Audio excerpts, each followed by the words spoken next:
이진우의 손에 잡히는 경제.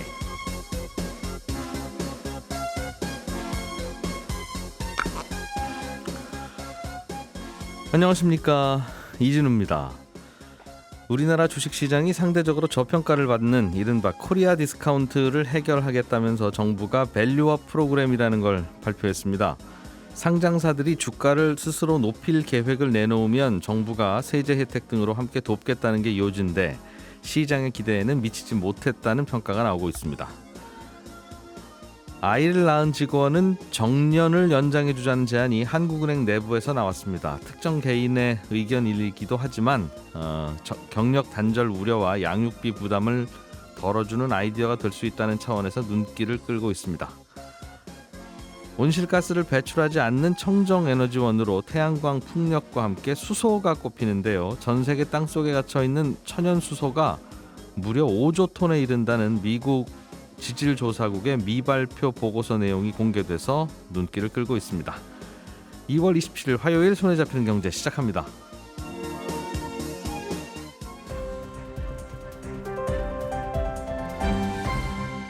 이진우의 손에 잡히는 경제.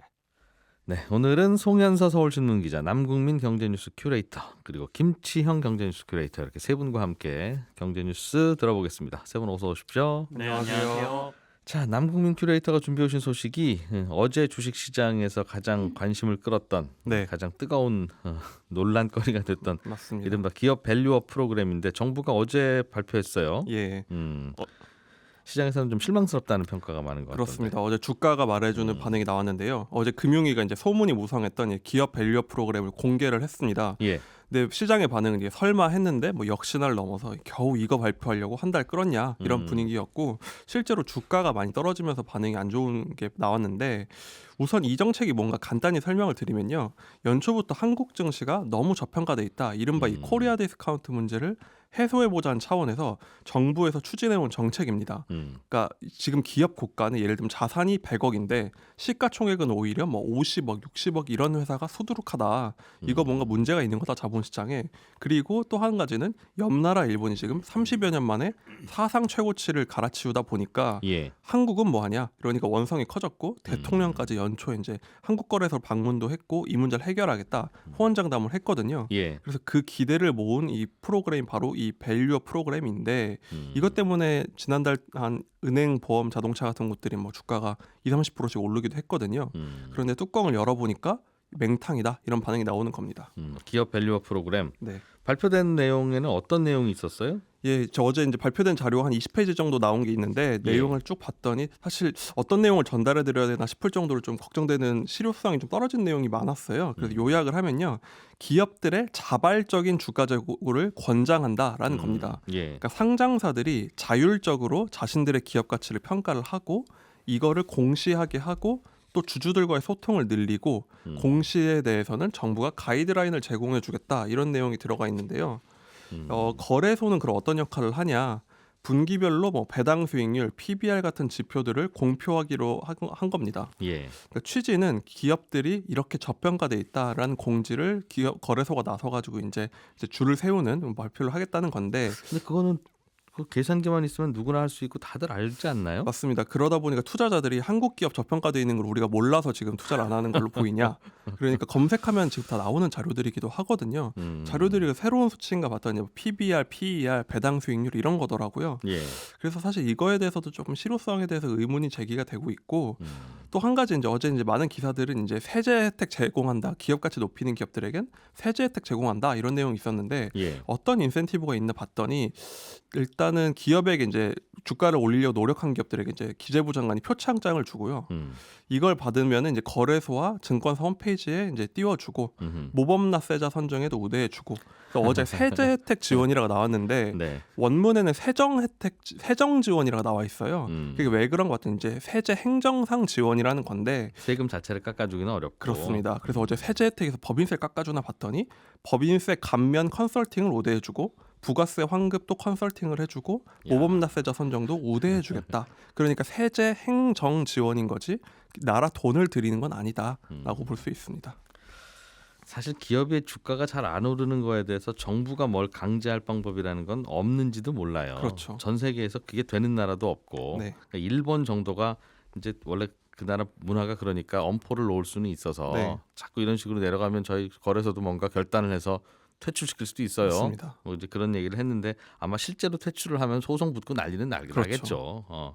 그렇기는 하나 그래도 이렇게까지 없나 할 게 이제 그런 생각도 이제 같이 되는 것 같은데 결국 기업이 잘 좀 알아서 해보세요. 정부는 해드릴 일이 사실은 없습니다. 저희도 기도할게요 하는 내용이라서 어제 금융위원장이 이제 이걸 설명을 하면서 이번 정책의 장점은 어떠한 뭔가 강제성 있는 것도 없고 대신 인센티브 중심이다 했는데 방금 말씀드린 대로 인센티브의 실효성이 제기가 되다 보니까 예. 당근도 없고 채찍도 없는 거 아니냐라는 평가가 나오는 건데요. 음. 이제 그런 반응이 나오다 보니까 이제 저평가 해소로 기대로 올랐던 주식들이 어제 이제 많이 폭락을 했습니다. 예. 특히 외국인이랑 기관들이 손을 털고 나간 결과로 볼 수 있는데 가장 상승률이 높았던 은행, 뭐 보험 이런 것들은 장중 10% 이상 폭락한 경우도 있었고 예. 자동차, 철강 같이 만년 저평가였던 종목들도 이제 어제 지지부진한 흐름을 보였고요. 사실 발표 전까지만 해도 기대가 뭐 그래도 뭐 우리가 하고 원하는 걸 다 나오진 않겠지만 어느 정도 기대는 했었는데 뭐 예를 들면은 이제 지금 코리아 디스카운트 문제가 워낙 논의가 되다 보니까 예. 이제 대주주와 이제 소액주주 간의 이제 권리 문제 이런 게 이제 명확하다 보니까 이런 게 좀 나오지 않겠나 싶었던 건데 결과적으로는 정부의 정책은 이번엔 어떤 원인을 이제 대주주 소액주주 간의 문제라든지 이런 원인보다는 주가 자체를 올리는 거를 좀 권장을 하다 보니까 예. 실효성이 좀 떨어진다는 얘기가 나왔고 결국은 어제 또 근데 다른 흐름을 보면서 눈에 띄었던 게 이번에 이런 저PBR 열풍 동안 많이 올랐던 주식이 하나 있었는데 금융주 중에 이제 메리츠 금융지주 같은 경우는 많이 올랐어요. 그런데 어제도 빠지지 않고 오히려 올랐거든요. 그러다 보니까 시장에서는 결국은 이 회사 같은 경우는 예를 들면 대주주가 뭐 상속 포기를 하고 주주환원을 이제 약속을 했기 때문인데 정부에서 뭐 이런 인센티브 주고 이럴 게 아니라 결국은 이런 문제를 제도적으로 지원할 수 있는 뭐 배당 문제라든지 상속세, 그러게요. 자사주 문제를 해결해야 된다. 근원적인 걸 좀 해결해야 된다. 뭐 지금 같아서는 실효성이 없다는 얘기가 나오고 있습니다. 기본적으로 자사주는 사들였다가 보통 대주주들 그 지배구조 활용하는 데 쓰이는 경우가 많아서 그렇습니다. 회사 돈으로 자사주를 샀으면 그거는 반드시 소각하세요로 네. 규정을 바꾸든 그렇죠. 혹은 뭐 상법 개정안도 한동안 고민되는 게 있었잖아요. 맞습니다. 이사들이 이사회에서 판단을 내릴 때는 네. 회사를 위해서라고 하는 막연한 표현 말고 회사와 주주를 주주들의 위해서죠. 비례적 이익에 복무한다 이렇게 네. 하면 대주주만을 위해서 그런 결정을 하게 됐을 그렇죠. 경우에 나중에 법적 책임을 질 수도 있고 하니 뭔가 바뀔 수 있는 것들이 꽤 있을 것 같은데. 그래서 시장에서는 어느 정도 정답이라고 할지 모범 답안이 어느 정도 나온 상황에서 이 정도는 좀 심한 거 아니냐. 그래서 더 실망감이 큰 것 같습니다. 그렇군요. 주가가 그동안 꽤 올랐었는데 시장 분위기는 좀 싸해질 것 같아요. 어제 증권사들이 이제 앞다퉈서 보고서를 낸 걸 보니까 예. 이제 명확하게 얘기하지 않았지만 한동안 변동성이 커질 것 같다, 불확실성이 커질 것 같다는 얘기인데 쉽게 말해서 저PBR 해소 이벤트가 끝났다라는 거죠. 예. 일정한 어느 정도 테마주 같은 이벤트로 끝나버렸다는 건데요. 또 한 가지 좀 이제 투심에 좀 악영향을 미치는 부분이 정부에서 이제 우리도 일본처럼 증시를 띄우겠다고 하면서 제기했던 것 중에 ISA 같은 걸 납입 한도를 2배 늘리고 예. 이제 비과세 한도도 2배 늘리고 금융투자소득세도 폐지하겠다고 대통령이 발표를 했어요. 그런데 이 법안들이 지난주에 모두 국회 상임위를 넘지 못했습니다. 근데 이게 총선전 마지막 국회다 보니까 사실상 이번 회기에서는 끝이 났고 총선 끝나고 원 구성하고 다시 얘기하면 올해 안에 이게 될 수 있을지 아닐지 모르는 거예요. 그러니까 ISA 뭐 핫도 늘어나면 나도 한 몇 천만 원 더 여윳돈 넣어볼까 싶었던 분들이 근데 이제 넣기가 힘들어지게 된 겁니다. 그래서 이런 것들은 좀 시간을 갖고 차근차근 해야지 어느 날 갑자기 딱 이런 생각이 든다거나 해서 대통령이 그렇죠. 나가서 이거 좀 고쳐보겠습니다 하고 또 뭐 맞습니다. 한 달 후에 뭐 발표한대 뭐 이러면서 웅성웅성 가고 주가 네. 오르고 이렇게 풀 문제는 아닐 것 같기는 한데 투자자들도 다 계획이 있어야 되는 건데 너무 불확실성이 커지는 것 같습니다. 네 그런 이야기가 있었고 송현석 기자님 네. 한국은행에서 정년 연장을 인센티브로 저출산을 막아보자 네. 이제 그런 얘기가 있었어요? 이게 정식으로 확정된 건 아닙니다. 예. 일종의 제안이 이제 나온 건데요. 굉장히 파격적인 제안이어서 화제가 됐습니다.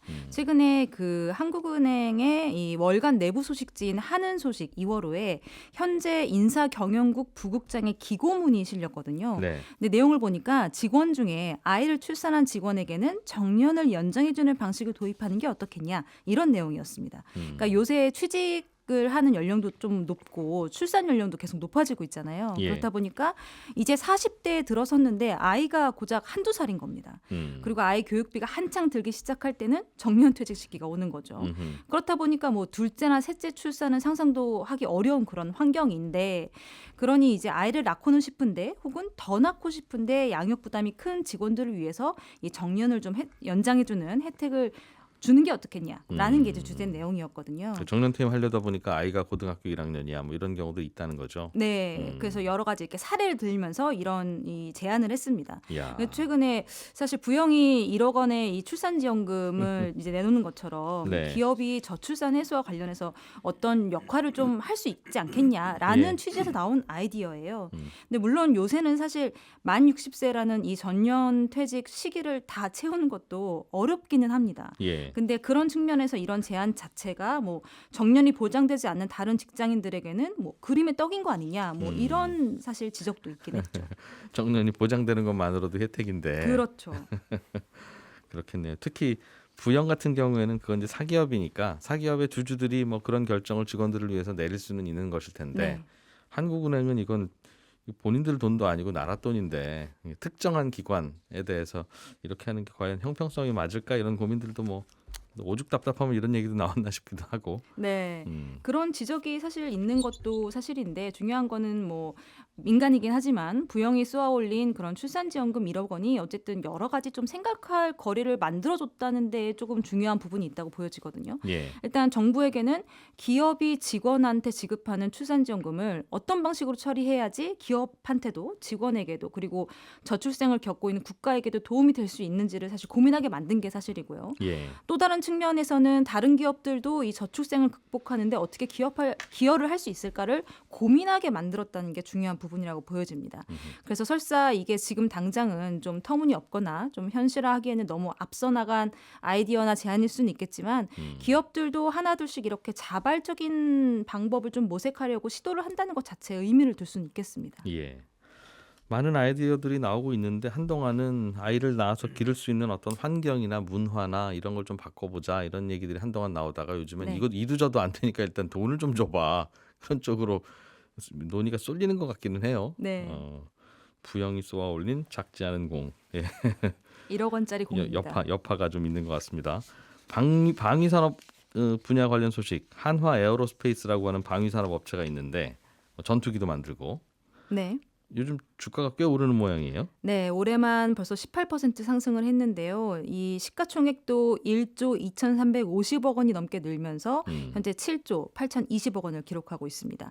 지난해 초에 9만 원대에 머물렀던 주가가 74%가 올라서 15만 원대까지 치솟았는데 일단 이렇게 하나 에어로스페이스의 주가를 끌어올린 건 폴란드를 시작으로 유럽 국가에 이제 방산 수출이 많이 늘었다라는 점이겠죠. 예. 그리고 추가 수출을 할 때 걸림돌로 작용을 했던 한국수출입은행법, 일명 수은법이 또 개정될 가능성이 커지면서 또 이런 하나 에어로스페이스 같은 방산업체들의 미래가 더욱더 밝게 빛나게 됐습니다. 전투기 대포 수출할 때 수은법이 개정이 돼야 뭐가 좀 도움될 게 있었나 봐요. 네, 왜냐하면 이 방산 수출이라는 게 일반적으로 수출국의 금융 지원을 받게 되어 있거든요.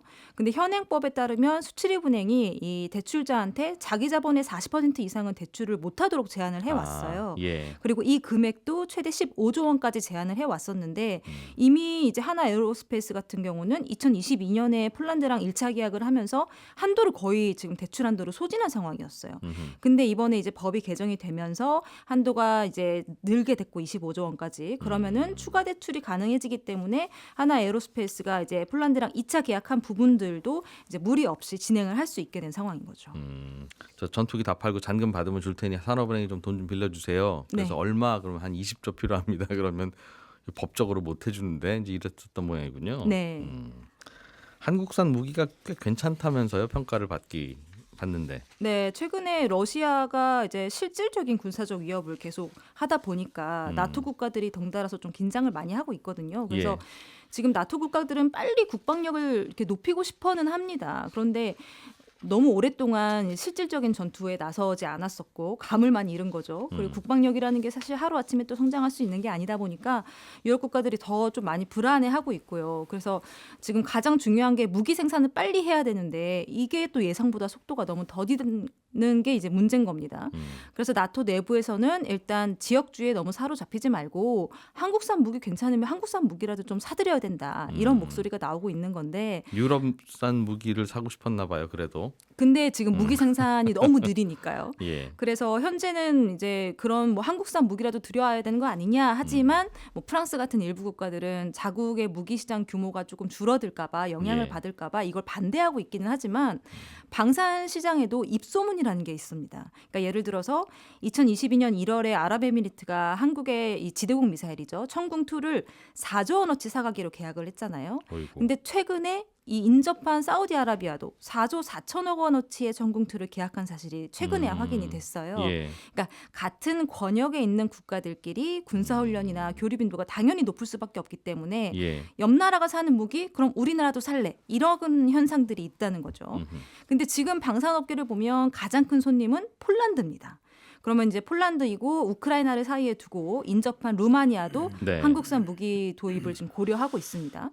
이렇게 되면 나토 국가들 사이에서 이 한국산 무기에 대한 입소문 효과가 나타날 수 있다라는 긍정적인 기대가 나오는 거죠. 나름 품질 괜찮다. 그래, 가성비가 좋다. 이게 방위 산업도 이게 우리가 하려고 하는 게 아니라 우리는 당장 무기 많이 만들어서 쓰고 해야 되는 나라다 보니 어쩔 수 없이 만들었는데 또 이게 이렇게 풀리기도 하네요. 네. 네. 우리나라 고민거리 중에 하나가 국민연금인데 은퇴 후에 일을 해서 돈을 벌었다는 이유로 국민연금이 깎여서 나오는 사람이 11만 명이 넘고 있다는 얘기. 이게 무슨 얘기입니까? 네, 26일 국회 보건복지위원회에 최희영 더불어민주당 의원이 국민연금공단에서 받은 자료를 공개를 했습니다. 근데 봤더니 국민연금이 깎인 노령연금 수급자가 2023년 기준으로 11만 800명으로 집계가 됐습니다. 그러니까 이 노령연금이라는 게 가입 기간이 10년이 넘은 후에 이제 수급 연령에 도달을 했을 때 받는 기본연금이거든요. 근데 모든 사람이 받는 건 아니고 뭐 기준이 좀 있습니다. 소득이 이 선정 기준의 이하인 노인들이라면 받을 수 있는 그런 연금인데 나이 들어서도 돈벌이를 하시면 국민연금은 조금 덜 드릴게요. 괜찮으시죠? 네. 하는 그거잖아요. 맞습니다. 그럼 돈을 단돈 10,000원만 벌어도 그렇게 깎아요? 아니면 얼마 이상 벌어야 깎아요? 얼마 이상 벌어야 깎습니다. 그게 얼마가 얼마죠? 그게 지금 2023년 기준으로는 286만 원. 그러니까 아. 국민연금 전체 가입자의 3년간 월 평균 소득을 그 기준값으로 하고 있거든요. 예. 근데 이게 이제 2023년에는 286만 원이 조금 넘었는데 그럼 이제 퇴직 후에 소득 활동을 해서 벌어들인 근로소득이 286만 원이 넘는다든지 예. 혹은 필요 경비를 공제한 이후의 소득이 286만 원이 넘으면 이 수령 연금액이 삭감이 되는 겁니다. 그렇군요. 근데 일각에선 좀 노후를 위해서 경제 활동을 추가로 하는 건데 여기서 돈을 벌었다고 연금을 도리어 깎는 게 좀 이치에 맞지 않는 게 아니냐 이런 불만들이 나온 거죠. 그래서 이런 것들을 조금 정부 입장에서는 고령자의 경제 활동도 좀 활성화시키고 노후의 소득 보장도 강화하는 측면에서 이 연금의 감액 제도를 폐지하는 방안도 지금 보고 있는 것으로 알려져 있습니다. 이 정도 버셔도 그냥 연금 드리는 걸로. 네. 이 연금 재원이 한도가 있어서 좀 버시는 분들은 좀 양보 좀 해주세요라고 하는 컨셉이 틀린 것 같지는 않은데 이런 부분도 좀 있겠군요. 286만 원 넘으면 나머지는 그냥 그럼 법카로 받아야 되는. 네. 자, 김치현 큐레이터가 준비해 오신 소식은 미국이 혼자 열심히 조사를 해봤더니 땅 속에 천연 수소가 엄청나게 매장돼 있어서 이거 제2의 석유 아니냐 네네. 이거 에너지 걱정 지구인들은 안 해도 될지도 모른다. 그런 보고서를 자기들끼리 영어로 쓰고 조용히 읽고 있었어요? 맞습니다. 근데 이제 수소는 보통 기체니까 이게 어떻게 매장돼 있지 이런 말씀을 하실 수도 있는데요. 예. 철 성분이 많은 암석 형태로 좀 저장이 돼 있다 이런 거예요. 그러니까 일반적이면 뭐 감람석 같은 건데요. 이게 이제 고온 고압의 물과 반응하면 사문석이 되는데 이게 사문석이 된다는 게 녹슨다는 얘기거든요. 예. 이 과정에서 수소가 만들어지는 겁니다. 그러니까 철이 물 분자로부터 산소 원자를 뺏어오고 수소가 방출되는 건데 특정한 돌에 물이 묻으면 수소가 나온다. 네, 그런 예, 거죠. 예, 고온 고압 상황에서. 예. 그러니까 미 지질조사국이 그래서 이걸 좀 조사를 해봤더니 5조 톤에 달하는 수소가 전 세계 땅속에 묻혀 있을 가능성이 있다 이렇게 밝힌 겁니다. 이게 최근 덴버에서 연례 학술 대회에서 일부를 이제 얘기한 거거든요. 예. 근데 얼마 전에 알바니아의 크롬 철광 광산 깊은 곳에 고인 물이 있었는데 여기에 기포가 끊임없이 올라와서 이 기포가 뭔지 봤더니 그게 수소더라라는 소식도 있었어요. 그래서 땅 밑에서 그것 때문에 수소가 나왔나 예, 봐요. 실제로 여기서 최소 200톤의 수소가 배출되는 것으로 알려지면서 관심을 좀 끌었거든요. 그래서 앞으로 전 세계에서 이 오조톤이 다 나오는 건 아니기 때문에 예. 조금만 몇 %만이라도 우리가 사용할 수 있다라고 하면 이게 앞으로 연간 한 5억 톤 정도 수소를 사용할 거다. 미래 향후에 이렇게 얘기를 하고 있거든요. 전 세계. 지금은 얼마나 쓰는데요? 지금은 수소를 한 1억 톤 정도 전 쓰고 세계가? 있습니다. 한 앞으로 5배 좀- 정도 더 늘 거라고 보는데 네. 그렇게 한다 하더라도 인류가 10,000년은 사용할 수 있는 규모니까. 실제로 묻혀 있는 건 5조 톤이고 네네. 야, 그중에 조금만 뽑았어도 5억 톤 정도는 뽑았을 수 있지 않겠느냐? 네, 그렇습니다. 야, 이게 근데 쉽게 추출이 되느냐도 문제고 더 궁금한 건 드디어 우리나라도 그럼 뭔가 있는 건가? 뭐 지하 자원에 관한 한 참 없는 나라인데 우리나라가. 가능성이 없는 건 아닌 것 같습니다. 왜냐하면 이 보고서나 여러 가지 조사들을 보면 도리어 석유나 가스가 매장되지 않는 곳에서 수소가 나오는 경우가 많다고요. 아, 그래요? 그렇게 보면 우리나라잖아요. 야. 그래서 조금은 기대를 해도 될 것 같은데 그래요. 세상은 공평한 면이 좀 있어야지 이렇게. 이번 발표에도 이런 얘기가 있습니다. 접근 불가능한 곳이 대부분일 수 있다라는 얘기가 있습니다. 그러니까 그만큼 찾기가 힘들 수도 있다라는 얘기인데 땅속 너무 깊은 곳이라. 예. 그럼 뭐 5조 톤이니까 그 중에 몇 %만 추출해도 석유를 능가하는 정도의 자원으로 활용할 수 있다라는 점에 주목을 하고 있는 거고요. 사실은 땅 속에 이렇게 수소가 조금씩 나온다는 건 100년 전부터 알고 있었다고 합니다. 그러니까 예. 1921년도에 호주 지질학자들이 남부광산에서 80% 순도의 수소를 발견했다는 기록도 있고요. 냉전 시대에는 구소련 과학자들이 지각 속에서 수소를 발견했다고 남긴 기록이 500건이 넘는다고 하고요. 그리고 튀르키예에 보면 계속 불타고 있는 게 있어요. 불꽃. 야냐르타시라고 부르는 불꽃이 있는데 이게 결국 밑에서 수소가 나오는 게 불이 붙어 있는 거라고 땅속에서 하니까. 수소가 실실 나오면 거기에 불 붙어 있으면 계속 타죠. 1년 내내. 도깨비불처럼. 그리고 실제로 서아프리카 말리의 한 마을에서는 수소를 지금 시추를 하고 있기도 합니다. 예. 87년도에 이 수소를 발견했고 그때는 폭발 위험이다 그리고 덮었다가 2007년도에 석유 사업체 한 명이 들어가서 98%의 순도를 지금 추출해내고도 있거든요. 예. 그래서 이게 160여 년 전에 미국에서 있었던 이른바 블랙골드러시라고 하는 유전 개발처럼 앞으로 수소의 중요성이 높아지니까 혹시 예. 그런 현상이 벌어지지 않을까라는 기대감이 좀 그렇겠네요. 있습니다. 우리가 친환경 에너지로 가야 된다는 전제에 동의하면 석유, 네. 석탄, 천연가스는 못 쓰는 거고 당장은 쓰고 있지만 네. 결국은 쓸 수 있는 게 그럼 태양광 풍력밖에 없는데 네. 태양광 풍력은 이 친구들이 이게 항상 바람이 항상 잘 불고 햇빛이 항상 좋은 게 아니잖아요. 그러다 보니 햇빛 좋을 때 담아놓고 바람 잘 불 때 담아놓고 그걸 또 운송하려면 또 돈 들고 전선 깔아야 되고 정신이 없는데 네. 수소는 그냥 발견해서 요즘 석유 쓰듯이 주유소에서 수소를 충전하면 된다면 이게 진짜 차세대 에너지겠다 싶긴 한데 그래도 여러 나라에서 지금 수소 개발에 나서고 있고요. 그러니까 마이크로소프트 창업자인 빌 게이츠가 또 이쪽에 관심 보이면서 투자도 했다면서요? 그렇습니다. 콜로마라는 스타트업에 9,100만 달러를 자신의 벤처 캐피탈을 통해서 투자한 것도 있고요. 그리고 수소 추출 비용이 생각보다 저렴하다는 얘기도 있어요. 그러니까 우리가 이른바 화학 분해를 통해서 가져오는 그레이 수소는 1달러 정도 1kg에 1달러 정도 생산비가 드는데 순도가 예. 높지 않고요. 그다음에 실제로 물 분해를 통해서 얻는 수소는 1kg당 3달러에서 7.5달러 드는데 이 천연수소 시추업체들은 천연수소는 1달러 이하로 가능하다 이렇게 얘기를 하기 때문에 파낼 수 경제성도 생각보다 있는 것으로 얘기가 되고 있으니까요. 네. 수소 관련 회사들, 상장 회사들도 슬슬 좀 찾아봐야 되겠어요. 호주에 두 곳 있습니다. 주가가 많이 오르지는 않았을 것 같으니까 한번 찾아봐야 되겠습니다.